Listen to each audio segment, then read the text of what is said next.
1965 में बनाई गई Jammu Kashmir project construction corporation, जिसमें लगभग 1900 के करीब मुलाजिम काम करते हैं और इन मुलाजमों में 1100 के करीब डेली वेजर हैं,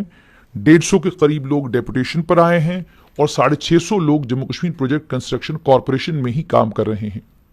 इस Jammu Kashmir project construction corporation को,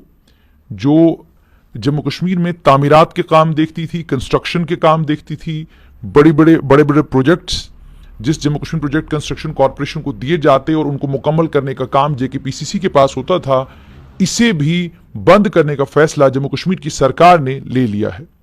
फर्क सिर्फ इतना है, JK सीमेंट्स को जहां पर बेचने के बारे में सरकार ने फैसला लिया था, वहीं पर Jammu Kashmir project construction corporation को बेचने की बजाय इस प्रोजेक्ट कंस्ट्रक्शन कॉरपोरेशन को मुकम्मल तौर पर बंद कर दिया जाएगा और बंद करने के बाद जितने भी मुलाजिम इसमें काम करते हैं उन्हें PWD में वापस शिफ्ट किया जाएगा।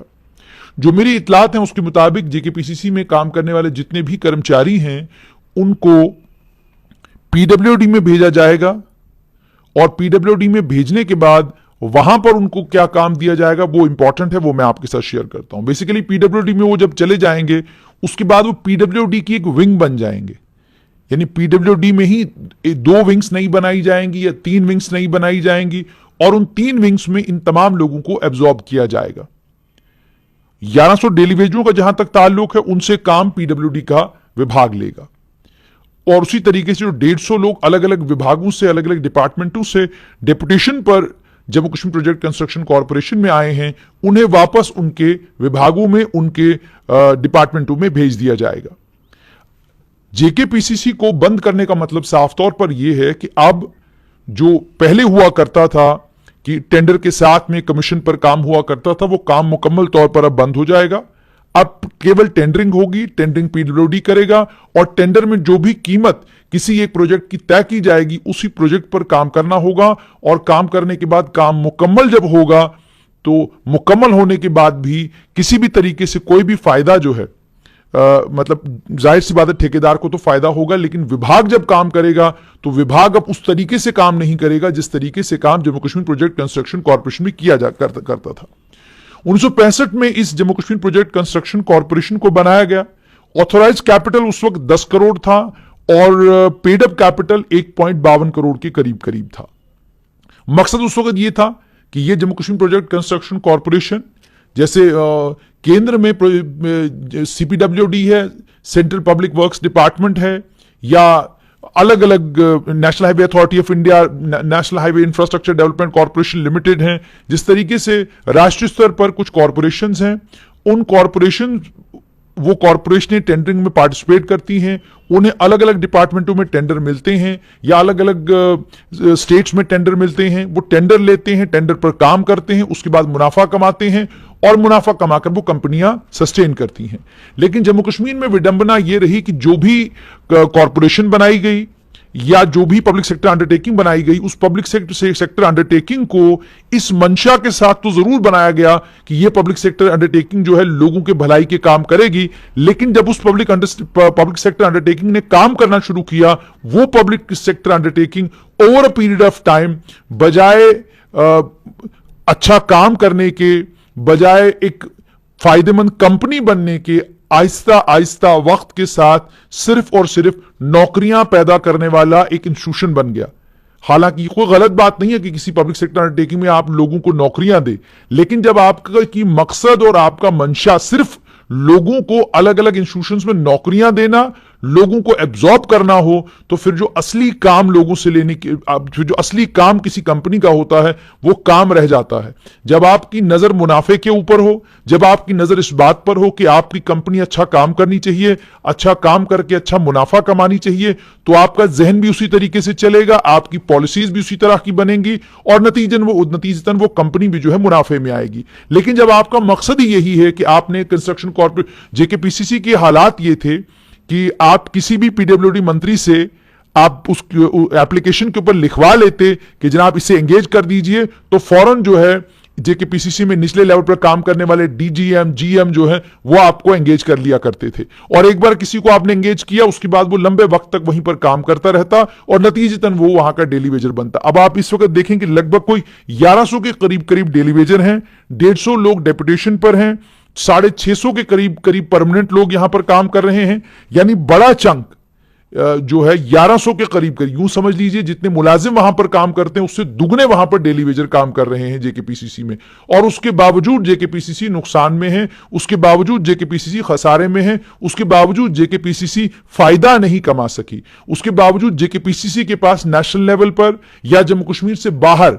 कोई बड़ा प्रोजेक्ट जेकेपीसीसी ने किया हो वो दिखाने के लिए जेकेपीसीसी के पास नहीं है। नतीजा ये निकला कि जम्मू कश्मीर की सरकार ने यह फैसला लिया कि हम इसे भी वाइंड अप करेंगे। अब जब वाइंड अप करने का फैसला लिया है तो जाहिर सी बात है जो लोग जेकेपीसीसी में काम कर रहे हैं उनके लिए तो आज तशवीश और परेशानी का दिन है, क्योंकि अब जेकेपीसीसी के वाइंड अप करने का मतलब यह हो गया कि डेली वेजरों को अब पीडब्ल्यूडी में वापस जाना है। उनके लिए परेशानी ये कि हमें पीडब्ल्यूडी में एब्जॉर्ब कैसे करेंगे। दूसरी तरफ उनकी मांग ये कि हुकूमत हम तमाम लोगों को रेगुलराइज करे, हुकूमत हम तमाम लोगों को पक्का करे। वो पक्के को लेकर भी अब क्या होगा, अब आगे कैसे सब कुछ चलेगा। और ये जो लोग जेकेपीसीसी में काम करते हैं उन्हें जब वापस पीडब्ल्यूडी में लाया जाएगा तो उन्हें किस तरीके से कहां पर एडजस्ट किया जाएगा वो भी एक परेशानी। अब ये जेकेपीसीसी में जो लोग लगे हैं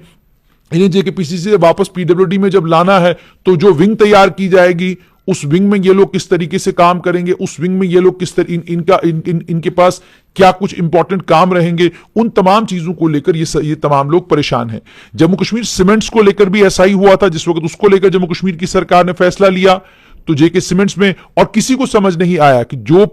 हालांकि जेके सीमेंट्स एक प्रॉफिट मेकिंग कंपनी थी, वो लॉस मेकिंग कंपनी नहीं थी, वो बिल्कुल प्रॉफिट में थी, वो फायदे में थी, नुकसान में नहीं थी। लेकिन 2018 के बाद अचानक वो जो है नुकसान में आ गई और नतीजा ये निकला कि 2022 में जो है उसे भी खैरबाद कह दिया गया। अब जेकेपीसीसी, दूसरी एक चीज इसमें थी, तजवीज ये भी थी कि जेकेपीसीसी को रिस्ट्रक्चर करके इसे मजबूत किया जाना चाहिए और जो लोग जेकेपीसीसी में काम करते हैं उन्हीं लोगों को उन्हीं लोगों से उनको और ज्यादा स्टाफ देकर मजबूत करने की कोशिश की जानी चाहिए। और कोशिश ये की जानी चाहिए कि ये भी कंपटीशन में नेशनल लेवल पर और बाकी स्टेटों में भी पार्टिसिपेट कर सकें, बिडिंग में पार्टिसिपेट कर सकें, टेंडरिंग में पार्टिसिपेट कर सकें, ये टेंडर्स वहां के भी लें ताकि कंपनी जो है वो मुनाफे में आए। लेकिन जब आपको यूं लगने लगे कि जनाब जम्मू कश्मीर में जो कुछ है वो सिस्टम ठीक नहीं है, इसे ठीक किया ही नहीं जा सकता है, बेहतर यह इसे बंद कर दो, बंद करके पीडब्ल्यूडी के हवाले करो, टेंडरिंग जो है वो ट्रांसपेरेंट तरीके से आप ऑनलाइन करिए, टेंडर कोई भी ले ले, यूपी से ले ले, कोई बिहार से ले ले, कोई पंजाब से ले ले, जो टेंडर लेगा वो जम्मू कश्मीर में आकर काम करेगा। जब आपका इरादा ये बन गया हो तो फिर जाहिर सी बात है दूसरी चीज जो है वो दिमाग में आती ही नहीं कि हम इसे रिस्ट्रक्चर कर सकते हैं, हम इसे मजबूत कर सकते हैं, हम मजबूत करके इसको दोबारा से एक अच्छी बड़ी कंपनी बना सकते हैं। फिर इस तरह की सोच आपके जहन में नहीं आती। और यह भी लोगों को परेशान करता है कि जम्मू कश्मीर पहले होता था स्टेट रोड ट्रांसपोर्ट कॉरपोरेशन, अब है Jammu Kashmir road transport corporation JKRTC. अब जेकेआरटीसी को भी देखिए कि खसारे में कंपनी,